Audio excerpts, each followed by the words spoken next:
case you didn't notice, this is a big turnout.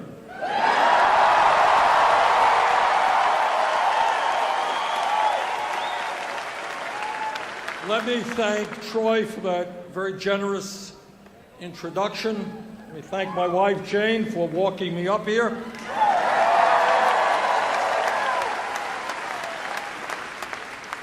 But mostly, let me thank all of you for coming out tonight to have a serious discussion about the serious issues affecting our country.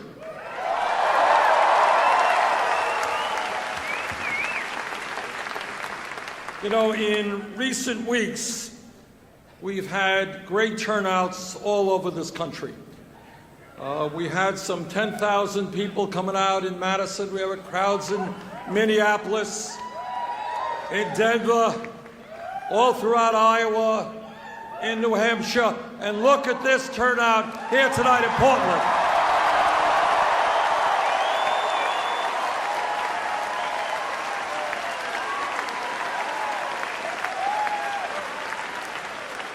And sometimes the media people ask me, they say, well, you know, Bernie, why are so many people coming out to your events?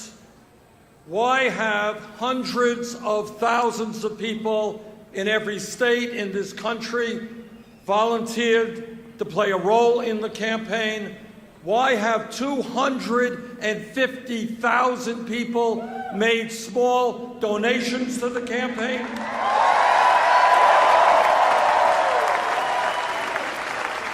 Why are grassroots organizations popping up all over America? And you're right, Bernie, you're right.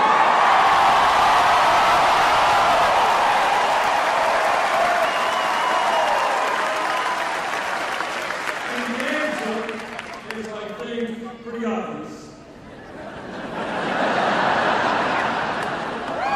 From Maine to California, we have friends in Alaska and Hawaii as well. The American people understand that establishment politics and establishment economics is not working for the middle class.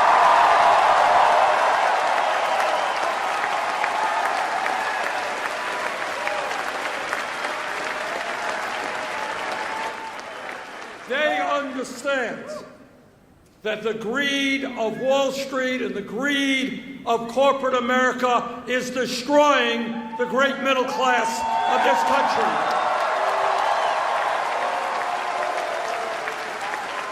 And people are saying from coast to coast, you can't keep getting away with that.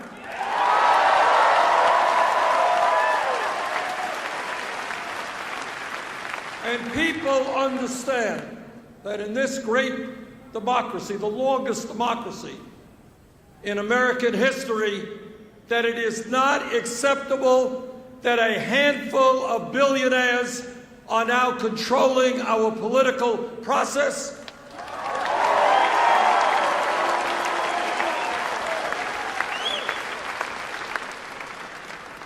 And they also understand that the time is overdue for the corporate media to start talking about the real issues impacting the American people.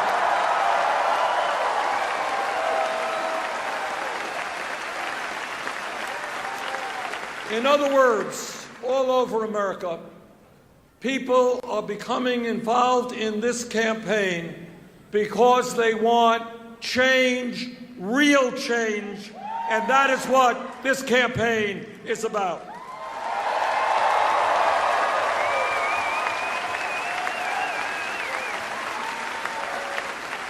And let me take this opportunity to say a word about what real change is about. I think many of you remember that the great American abolitionist Frederick Douglass made the point that freedom is never given to us. We have to fight for it. We have to struggle for it. And if you look at the history of America, whether it is workers standing up and fighting for their rights and joining unions. That's the way change takes place.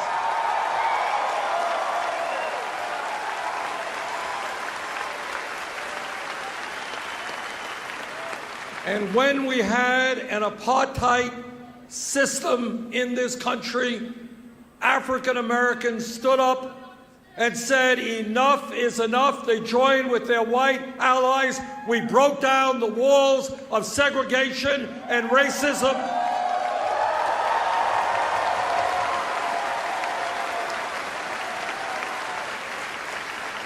And when millions of people demanded it, we had a president of the United States who signed a Voting Rights Act. But the energy, the drive did not come from on top. It came from the grassroots.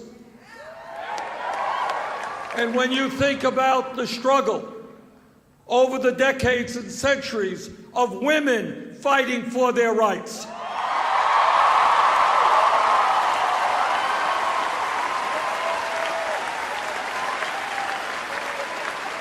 we think about the suffragettes, women who fought, went to jail, sometimes died, to say that in America, women will not be second-class citizens.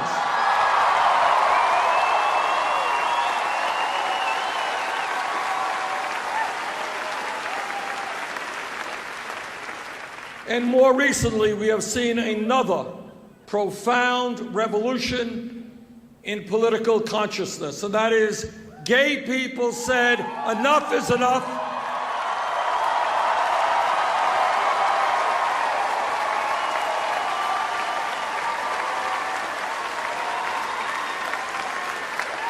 We will not be intimidated. We will not be discriminated against. And their straight allies stood with them. And last week, the Supreme Court did the right thing.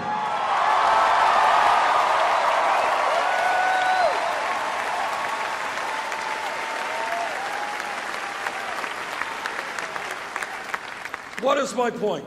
My point is a simple one, is that if we want real change, it's not just electing someone, hopefully me,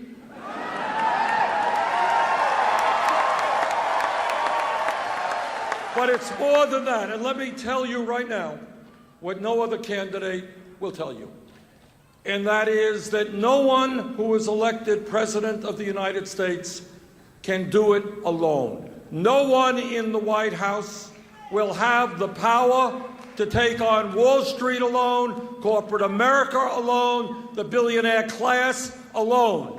The only way that change takes place is when we develop that strong grassroots movement, make that political revolution, stand together, and then we bring about change.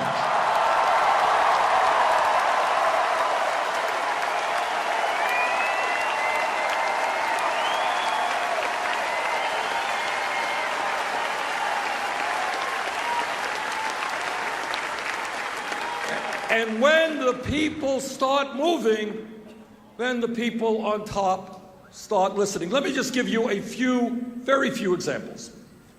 Over the last couple of years, almost all of my Republican colleagues in Congress have said, we have got to cut Social Security. But then a funny thing happened. Some of us in Congress, but more importantly, senior groups, trade union groups, veterans groups began to stand up and say, you know what? You're not going to cut Social Security when people can't make it on $12,000 or $13,000 a year. You're not going to cut benefits for disabled veterans. You're not going to do that.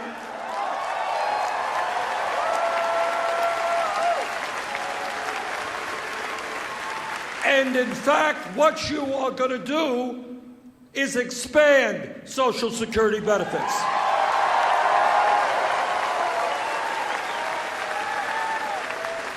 And because of all of that grassroots work, there was a poll came out Wall Street Journal poll last week, and you know what it said?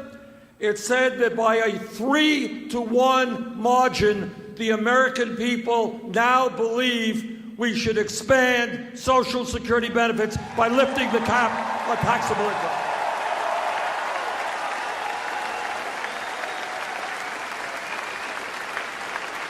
That's how change comes about. Let me give you another example.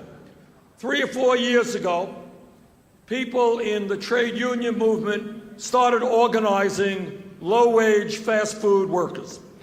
And what these workers went out on the street saying is they say, we can't make it on $7.25 an hour. And I had the pleasure and the privilege of going out on some demonstrations with these very, very brave people. 3 years, 4 years come and gone, and you have state after state, city after city, and I understand that Portland is working on raising minimum wage.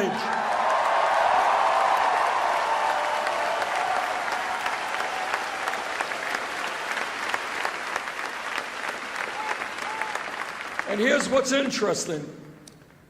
In Congress, we have a bill. Republicans, of course, are opposed to any raising the minimum wage. Democrats have a bill which says, let's raise the minimum wage to $10.10 an hour. But you know what the American people say? $10.10 ain't enough. They want $15 an hour.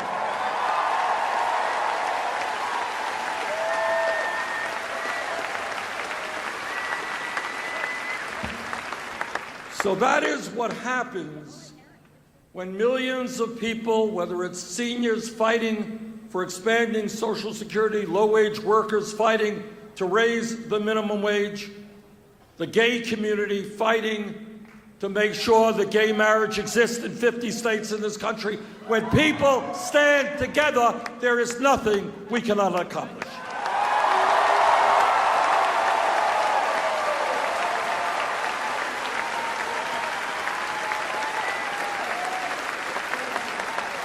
And that is what this campaign is about. It is not about me, it is about you.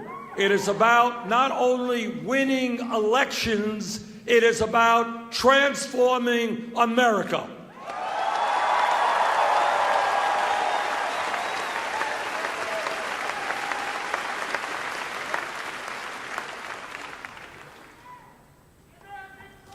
When we talk about the serious issues facing this country, at the top of my list is the disgrace that in our country today we have more income and wealth inequality than any other major industrialized nation on earth. And brothers and sisters, together we are going to end that disgrace.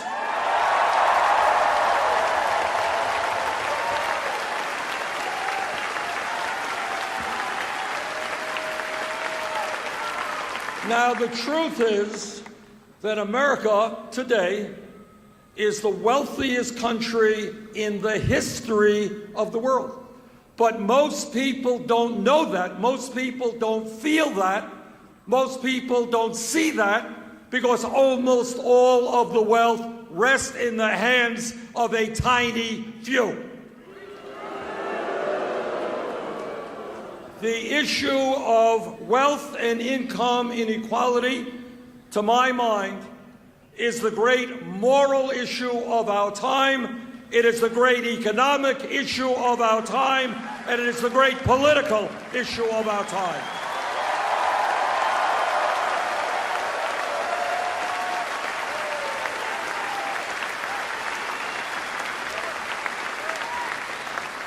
Let me be as clear as I can be. There is something profoundly wrong when the top 0.1% own almost as much wealth as the bottom 90%. There is something profoundly wrong when most of the new income is going to the top 1%. There is something profoundly wrong when we are seeing a proliferation of millionaires and billionaires at the same time as millions of Americans are working longer hours for lower wages, and we have the highest rate of childhood poverty of any major country. There is something profoundly wrong when one family, the owners of Walmart, own more wealth than the bottom 130 million Americans. This grotesque level of income and wealth inequality is immoral, it is bad economics, it is unsustainable, and it is not what the United States of America is supposed to be about.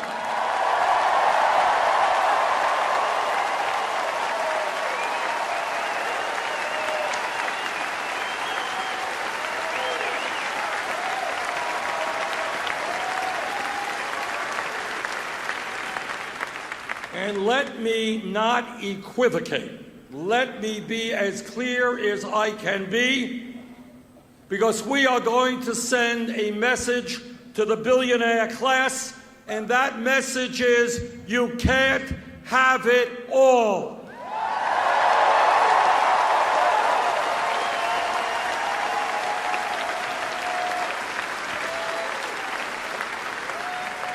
You can't get huge tax breaks when children in America go hungry.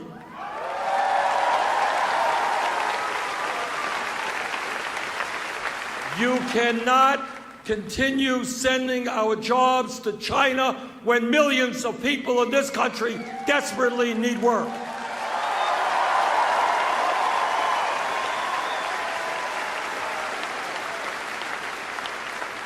You cannot hide your billions in profits in the Cayman Islands and other tax havens while we have massive unmet needs in this country.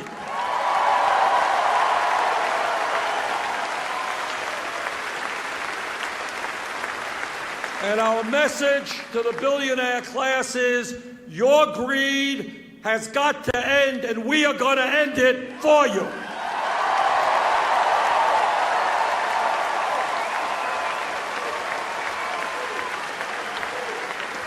The billionaire class cannot take advantage of all of the benefits of America if they refuse to accept their responsibilities as Americans.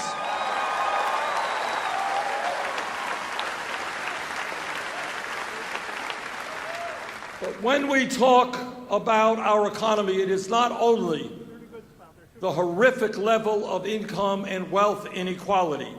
It is the tragic reality that for the last 40 years, the great middle class of our country, the middle class that was once the envy of the entire world, has been disappearing. Despite exploding technology and increased worker productivity, median family income today is almost $5,000 less than it was in 1999.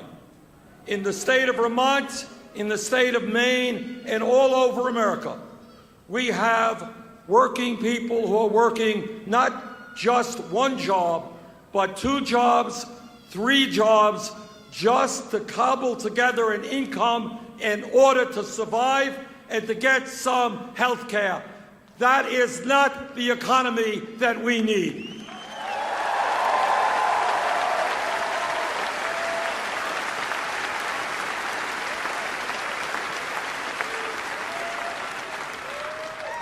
When you talk about the economy, we also have to have an honest assessment of unemployment in America. Now, once a month, the government publishes a set of figures. And the last figures they published said that official unemployment was 5.4%. But there is another set of government statistics. And that says that real unemployment, if you include those people who have given up looking for work and the millions of others who are working part-time, 20, 25 hours a week, when they want to work full-time. If you add all of that together, real unemployment is 10.5%. But let me tell you something that is even more frightening and is an issue that we do not talk about at all. And that is the tragedy in this country of youth unemployment. And I don't care if nobody else talks about this issue, we will talk about this issue. And here's why.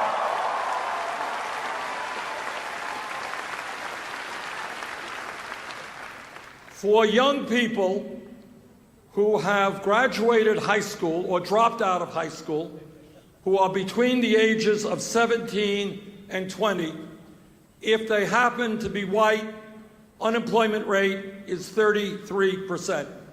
If they are Hispanic, unemployment rate is 36%. If they are African American, real unemployment rate for young people is 51%.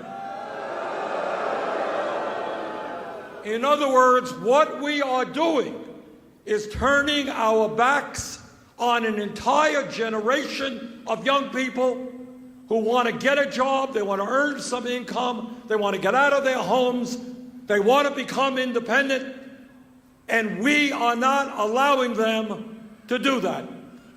And if you do not believe that there is a correlation between high youth unemployment and the fact that this country has more people in jail than any other country on earth, you would be wrong.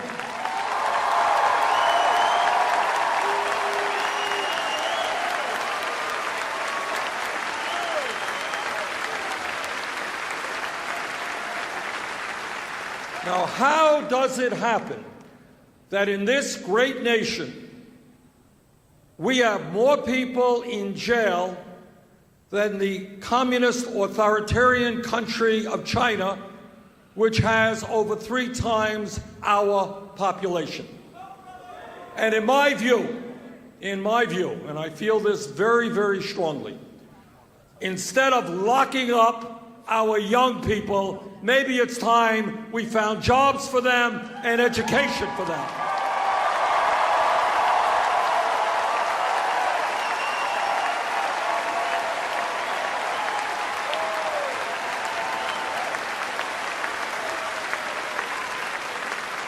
And maybe it's time we began to rethink the so-called war on drugs.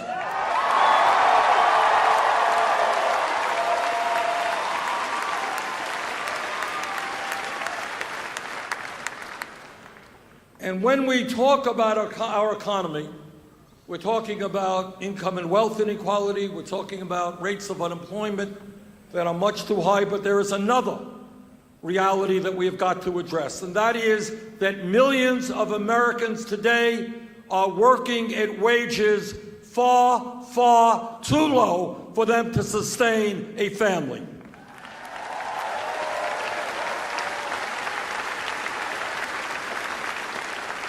I recently talked to a guy who works with a church group who collects food to bring to an emergency food shelf. And what he told me, I asked him, well, tell me, what percentage of the people who go to the emergency food shelf are working people? And he said 90% of them are working. In other words, what we see all over America is that people are working 40 or 50 hours a week, but they are not earning enough money to provide adequately for their families. What we have got to recognize is that the federal minimum wage of $7.25 an hour is totally inadequate. It is a starvation wage. We've got to raise the minimum wage to a living wage.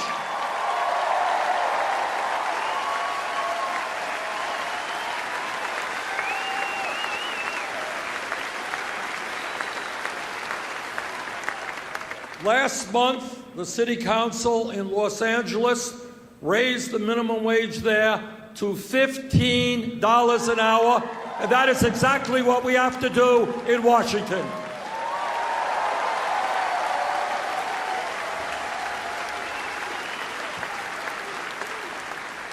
It is not a radical idea to say that in America, somebody who works 40 hours a week should not be living in poverty.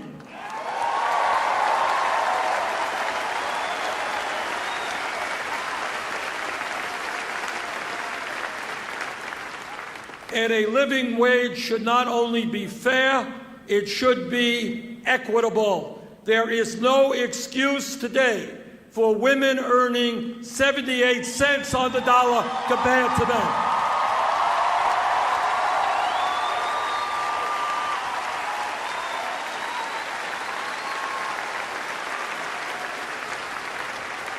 We need pay equity for women workers, and when we do that, we take a big chunk out of poverty in this country.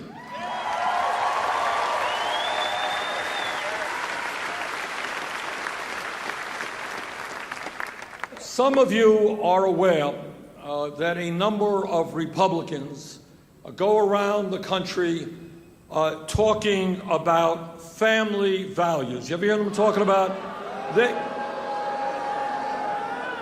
They just love families. That's all there is to it. But if you take a hard listen to what they are talking about when they refer to family values, this is what they mean. They are saying to every woman in America that she cannot control her own bodies. I disagree.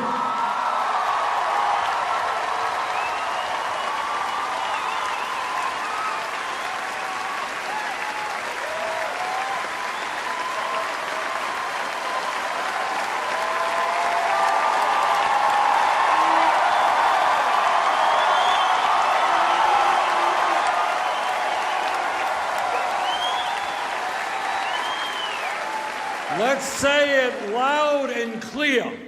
Women control their bodies, not the government.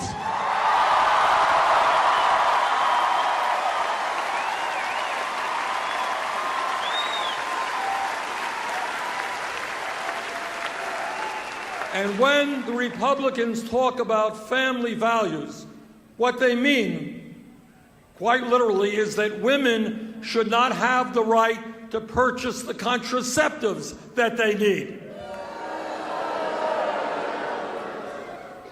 And when they talk about family values, they tell us that our gay brothers and sisters don't have the right to start a family, don't have equal rights in America. Well, you and I have a very different vision and view of family values.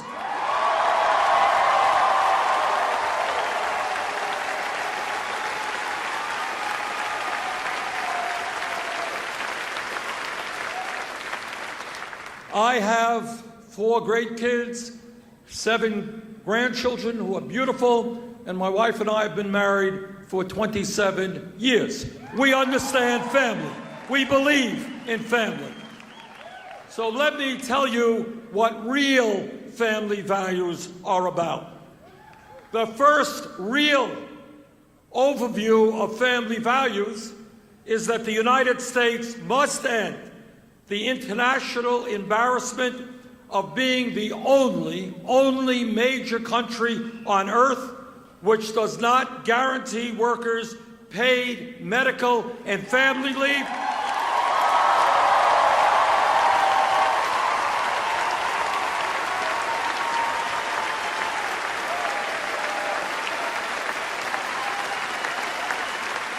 The only major country on earth that does not guarantee paid sick time or paid vacation time.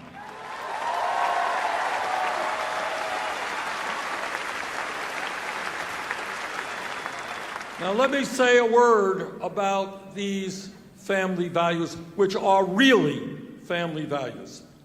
Today in Maine, today in Vermont, a woman had a baby. If that woman's family has a sufficient amount of money, she and the father will be able to stay home with their newborn baby in the most important moments and weeks and months of that baby's life. And they'll be able to bond with that baby and get to love that baby. But if that woman in Maine or Vermont does not have a lot of money, she will be forced to go back to work in 5 days, 8 days, 10 days. Forcing a woman to be separated from a newborn baby is not a family value.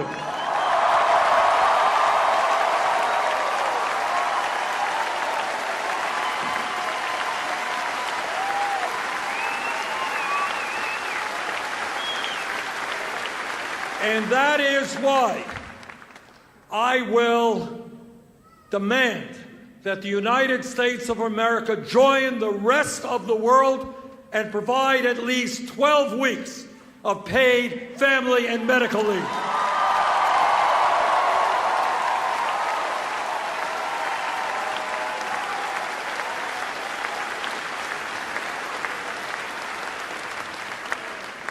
And let me touch on another issue that gets very, very little discussion.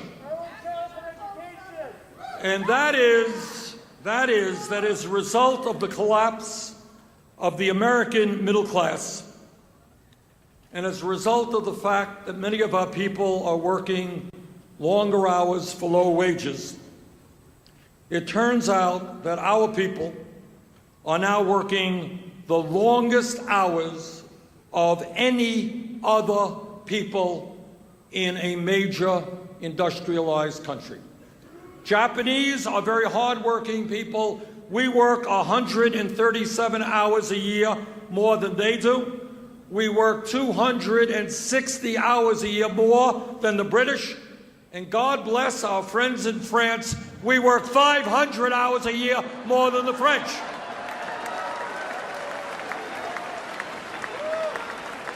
Now, the point is that I get around the country and I talk to a lot of working men and women. And often what I see in their faces is exhaustion. People are tired. They're tired of working incredible hours. They're tired of not being able to have the family together. I will never forget Burlington, Vermont, outside of a grocery store, a woman telling me, "Bernie, my husband and I have one kid. We want to have more children. I'm working 3 jobs. He's working 2 jobs. We don't know that we can be the parents we want to be." Some of you may remember, if you read your history, that over 100 years ago, workers went out on the street and they held up posters and placards. And you know what those posters and placards said? That's right. What those posters said is, we are not beasts of burden. We don't want to work and work and work. We want to spend time with our kids. We want to get an education. We want to relax with our families. But today, unbelievably, 100 years have come and gone, and 85% of working men, 66% of working women are working longer than 40 hours a week. The least that we can do in this country is guarantee every worker 2 weeks of paid vacation.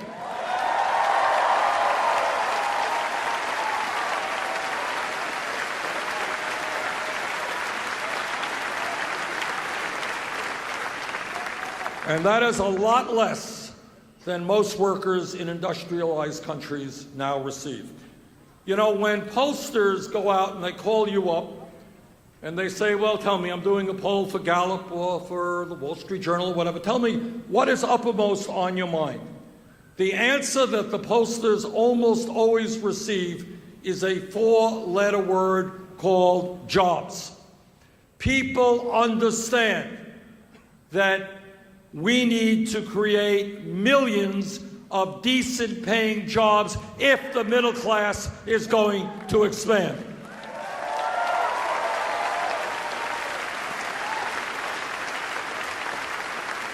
As all of you know, our infrastructure, our roads, our bridges, water systems, our wastewater plants, our rail system, our levees, our dams, in many parts of this country, they are crumbling. And we are falling behind many, many other countries in terms of the quality of our infrastructure. If we have over 30% of our kids unemployed, if we have 10.5% of adults unemployed, it is time to put millions of people back to work rebuilding our crumbling infrastructure.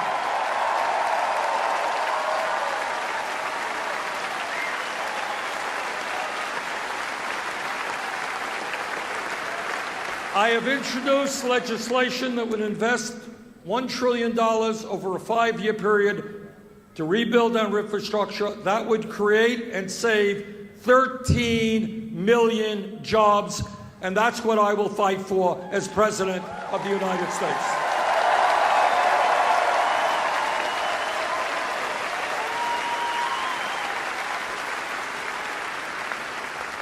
But when we talk about jobs, it is not just creating jobs, it is saving jobs. For decades, presidents of both parties, Republicans and Democrats, have supported trade agreements that have cost us millions of decent-paying jobs as corporate America shuts down here and moves to low-wage countries abroad. You are looking at a United States Senator and a former Congressman who voted against NAFTA, against CAFTA, against permanent normal trade relations.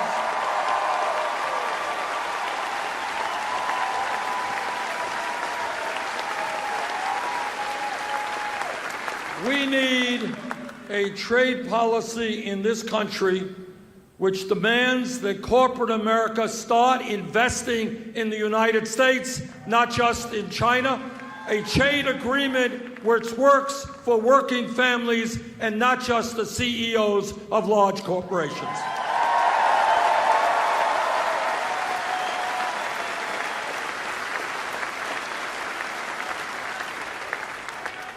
And when we talk about greed, when we talk about recklessness, when we talk about illegal behavior, these are just some of the words we use to describe what goes on in Wall Street.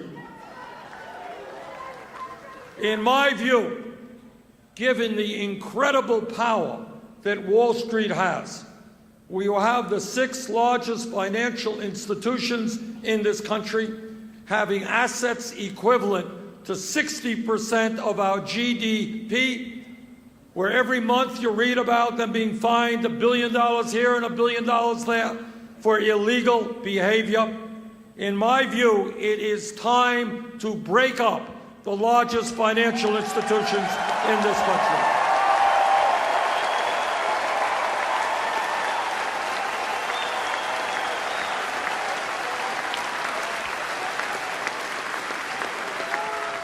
We need a banking system that is part of creating a productive economy, making loans to small and medium-sized businesses, helping us create jobs, not a financial institution which is an island unto itself, only concerned about making huge profits. If a bank is too big to exist, that bank is too big.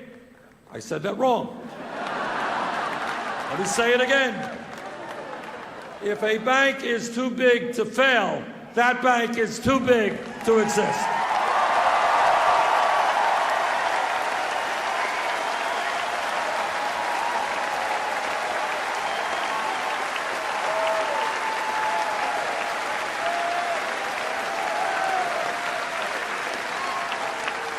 let me touch on another issue that I know all of you are familiar with. And let me be as blunt as I can be, in case you haven't felt that I was blunt enough, and tell you that as a result of the disastrous Supreme Court decision in the Citizens United case, you're right, as a result of that decision, the American political system has been totally corrupted, and the foundations of American democracy are being undermined. What the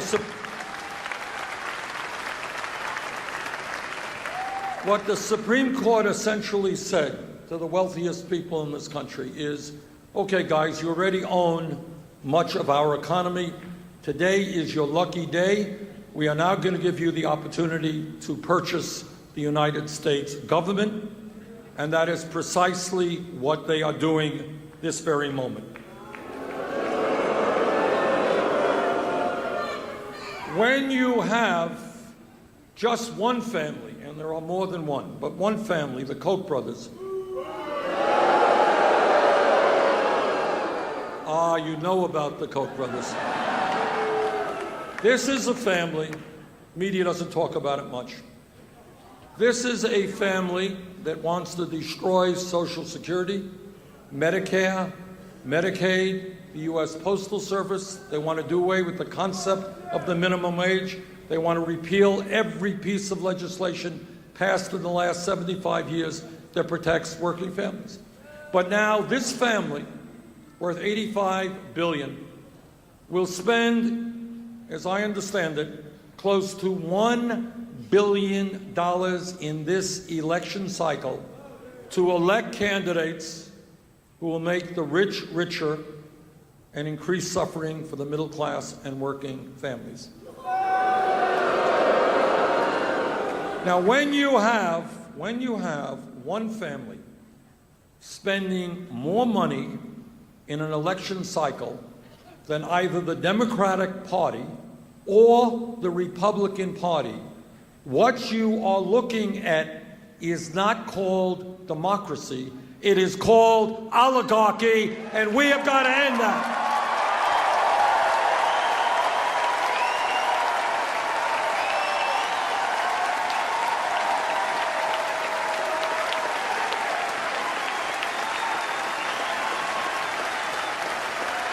The United States of America and our government are not for sale.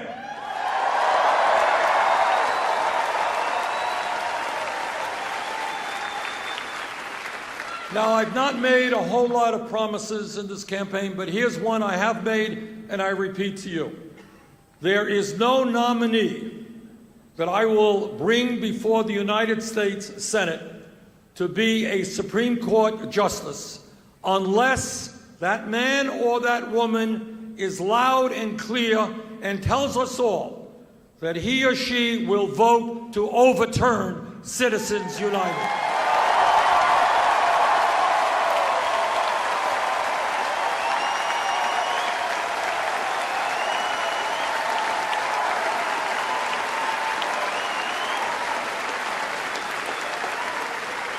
But we have got to go further than that. It's not just a question of overturning this disastrous decision. If we believe, as I think all of us do, that we want the United States to be a vibrant democracy where we have the highest voter turnout of any country on earth, not one of the lowest, where young people, regardless of their political point of view, or anybody, working person, wants to run for office, that they can run for office without begging millionaires for campaign contributions.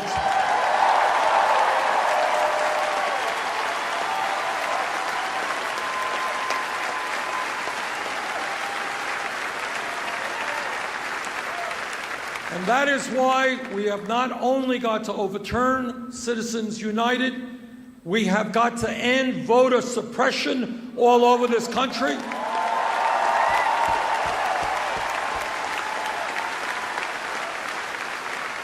And most importantly, we have got to move toward public funding of elections.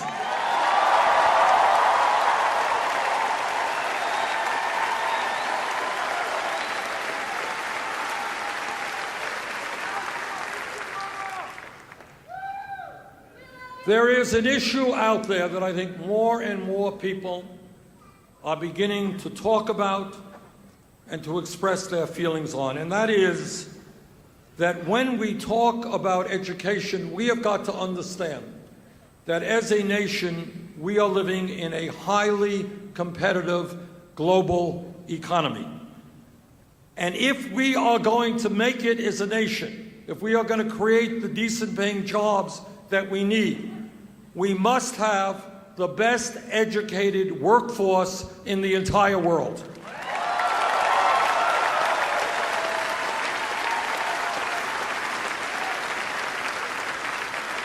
Right now, unbelievable but true, right now in America, in Maine, in Vermont, and all over this country, we have hundreds of thousands of bright, qualified, ambitious young people who not only want to make it into the middle class, but they want to serve their country in a variety of ways. But these bright, qualified young people cannot get a college education for one reason, and that reason is their families do not have adequate income. That is wrong. That has got to end.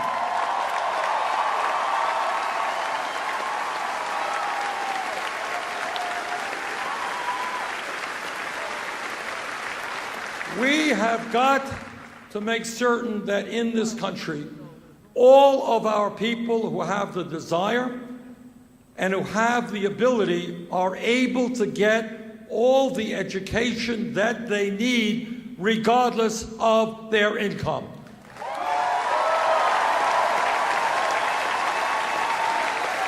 And that is why I have introduced legislation which I will fight to implement as president, which says that every public college and public university in America will be tuition free.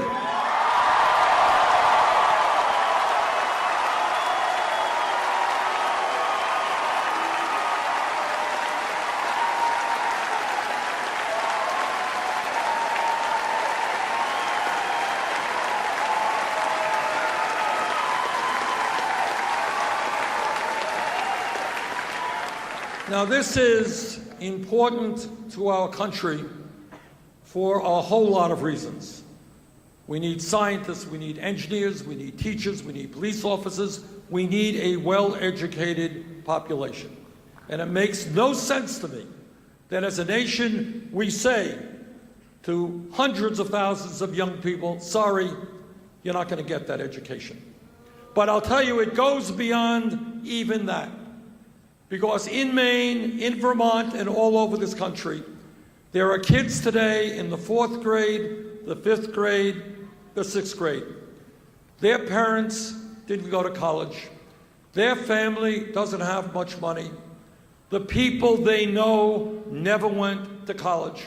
And these kids instinctively understand that because their families lack decent income, no matter how well they do in school, no matter how hard they try, they're never going to make it into the middle class, and they're never going to get a college education. When we make public colleges and public universities tuition free, we are saying to every child in America that yes, if you study hard, you will be able to get a college education.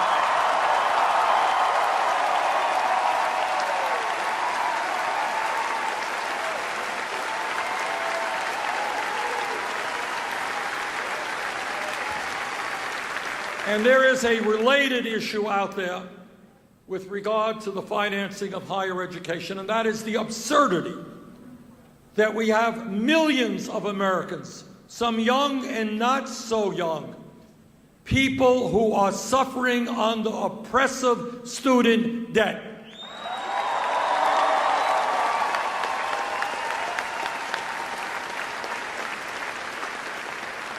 I have talked to people whose crime in life was that they went to law school, they went to medical school, they went to dental school, and they left school hundreds of thousands of dollars in debt. I have talked to, and I suspect there are people here tonight who are paying 20, 25% of their incomes in student debt. And here is what is absurd. If you go out and refinance your home tomorrow, you could do it at 2, 3, 4% interest rates. And yet we have millions of people paying 6, 8, 10% interest rates on their student debt. Furthermore, we have the United States government now making billions of dollars in profits off of the high interest rates that working class families are forced to pay to send their kids to college. In my view, we've got to make sure that the government gets out of profiteering on student debt.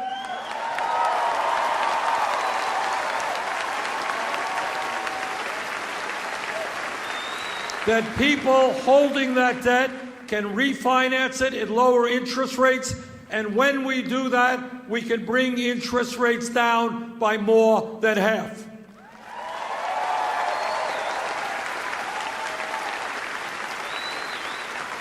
And some people say, well, Bernie, that's a great idea, but, you know, it's an expensive proposition. Well, they're right. It's about $70 billion a year. It is an expensive proposition, and we're going to fund it by putting a tax on Wall Street speculation.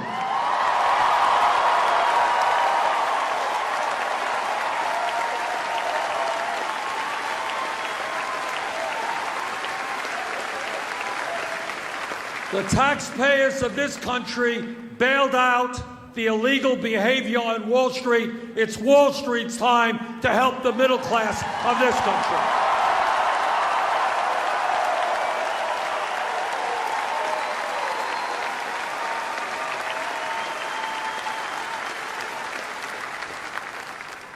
When we talk about our responsibilities as human beings and as parents, there is nothing more important than leaving our planet healthy and habitable for our kids and our grandchildren.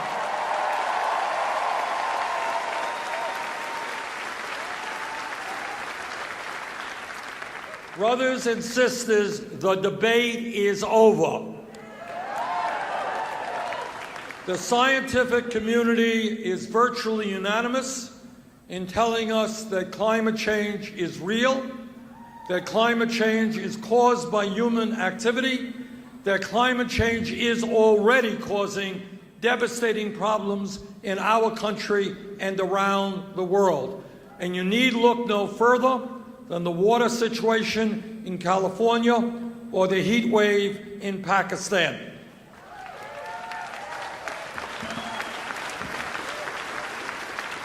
And what the scientists are also telling us is that we have a small, short window of opportunity to transform our energy system before a bad situation becomes much worse.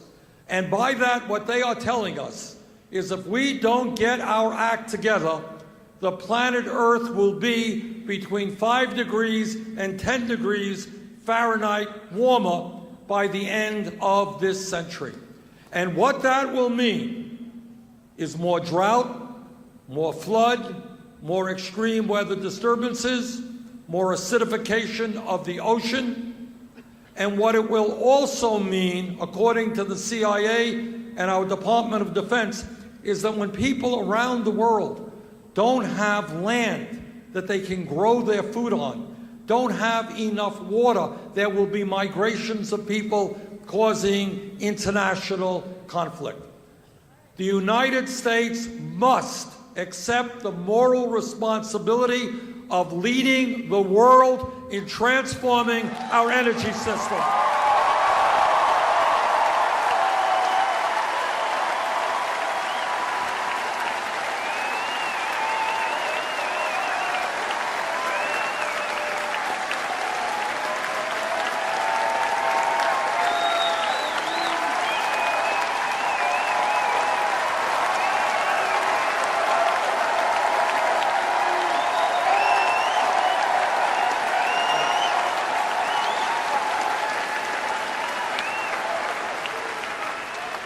And when we lead the world in moving away from fossil fuel to energy efficiency and such sustainable energies as wind, solar, geothermal, and others, China, Russia, India, and other countries will follow us.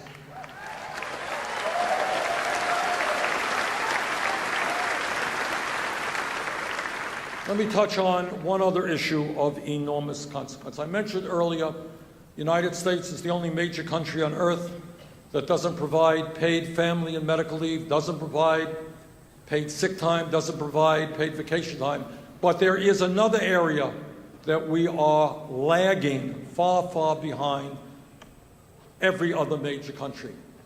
And that is, in my view, we must join the rest of the industrialized world and say loud and clear, health care is a right of all people.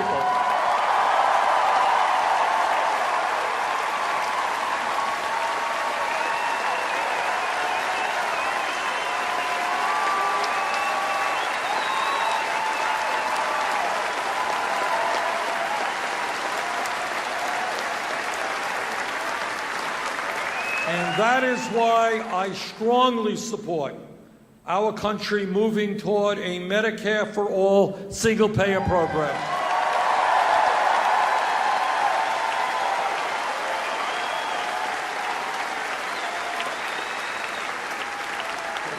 Brothers and sisters, thank you so much for being here. And let me conclude my remarks by saying this. This is what I want to say. I want you, to understand that, again, this is not about me. It is about you, your kids, your parents, the future of America. We are in a pivotal moment in American history. We have seen in the last number of decades some real great progress in making America a less discriminatory society. But on one major issue, not only are we not making progress, but we are falling behind, and that is the economic struggle. Today in America, we are living in a country where some people have unimaginable wealth, while many people are literally struggling to put food on the table. I want all of you not to think small. Don't accept the kind of worldview that you see on TV or that most politicians throw out. Well, you know, maybe we cut education by 2% or 4%. Maybe we throw this many people off of health care or that many people. That should not be the debate. The debate should center around the fact that we are the wealthiest country in the history of the world. There is nothing that we cannot accomplish.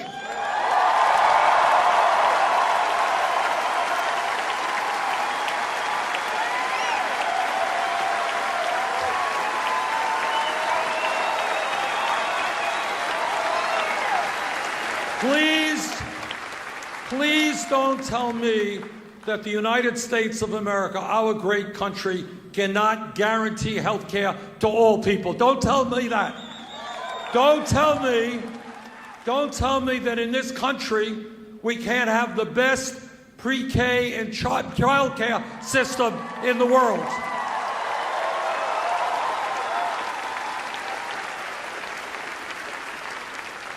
Don't tell me that every person in this country should not be able to get all the education they need regardless of their income. Don't tell me that we cannot rebuild our crumbling infrastructure.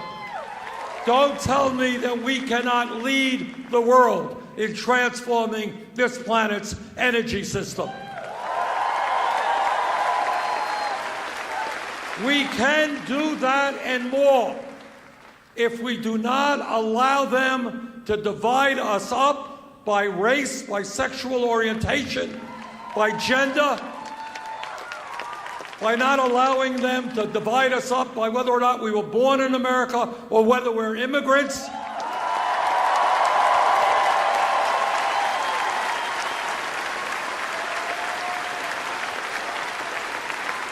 When we stand together as white and black and Hispanic and gay and straight and woman and man, when we stand together and demand that this country works for all of us rather than the few, we will transform America. And with your help, that is what we're going to do. Thank you very much.